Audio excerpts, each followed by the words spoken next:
तर परत आपले अजून एक स्टुडंट आहे ज्यांनी टोटल क्लास कंप्लीट केला.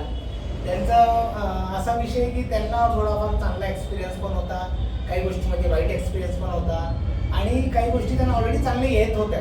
पण त्यांनी निर्णय काय घेतला की मला परफेक्शनमध्ये यायचं आहे, स्वतःची स्किल्स अपग्रेड करायचे आणि मग परत मार्केटमध्ये री-एंट्री करायची. तर त्यांच्याकडून जाणून घेऊ आपण. पहिलं तुमचं नाव, इंट्रोडक्शन द्या. राजू सय्यद. मी ऑलरेडी पहिले इंडियन मार्केटचा क्लास सर थोडं दाग लावून घेता का? पण मला प्रॉपर एज्युकेशन भेटलं नाही, म्हणून मी सरांकडे आलो, त्यांच्याकडून क्लास घेतला. क्लासबद्दल मला भरपूर शिकायला भेटलं इथे. तर तुम्ही आता जसं एज्युकेशन नाही भेटलं मान्य आहे, पण ट्रेडिंग पण केली तुम्ही स्वतःहून, है ना?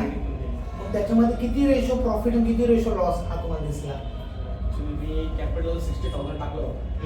60,000 वरती मी 6 महिना 1 लाखच्या आसपास गेलो. Very good. पण नंतर ते 60 प्लस पूर्ण लॉस झालं. म्हणजे सरांचा जो अनुभव आहे हा 99% ट्रेडरचा अनुभव आहे. पहिले मार्केटमध्ये तुम्ही येतात, डायरेक्ट पैसे कमवतात आणि कमवल्यावर एक कॉन्फिडन्स बिल्ड होतो, ओव्हर कॉन्फिडन्स म्हणूया, आणि आलेला पैसा बरोबर घातलेला पैसा सर्व जातो असं म्हणता येईल. तर रिझन काय याच्या मागे? प्रत्येक माणसाची एक basic mentality as we are human being. आपल्याला ना फक्त हवं आहे, ही आपली मनात बसलेली भूमिका आहे as a common person, as a middle class. आणि त्याच्याने काय होतं, आपण डिसिप्लिनला वापरत नाही. पण आता डे 1 पासून आपण या क्लासमध्ये तुम्ही डिसिप्लिनकडे लक्ष दिलं असेल, तर कसं वाटलं तुम्हाला? तर चांगलं वाटलं. तुम्हाला स्वतःला वाटतं का आपली डिसिप्लिनमध्ये आपण आता येऊ शकतो? या इतर ज्या क्वालिटीज आहे त्या मला कशा वाटल्या? इतर जी स्ट्रॅटेजी आहे त्या कशा वाटल्या? परफेक्ट.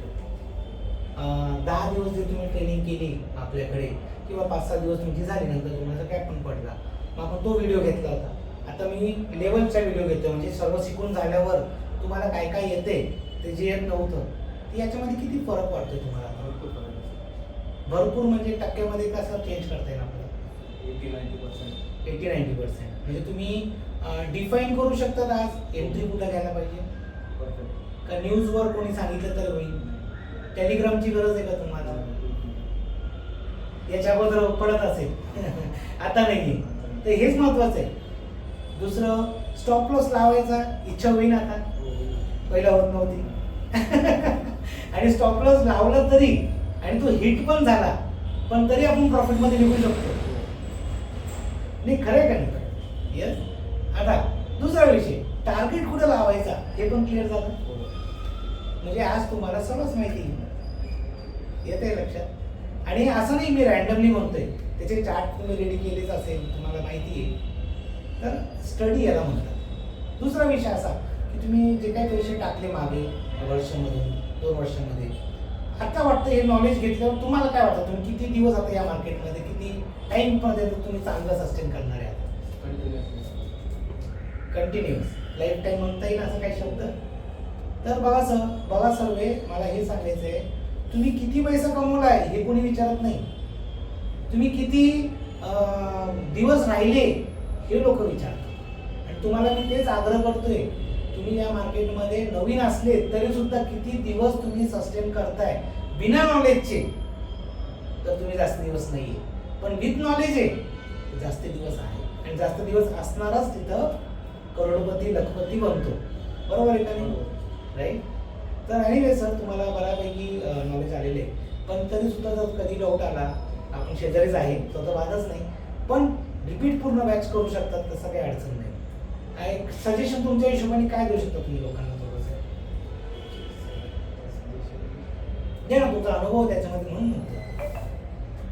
फॉरेक्स मार्केटसाठी ही क्लास जॉईन करा.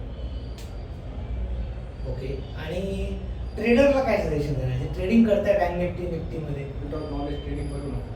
विदाउट नॉलेज ट्रेडिंग करू नका.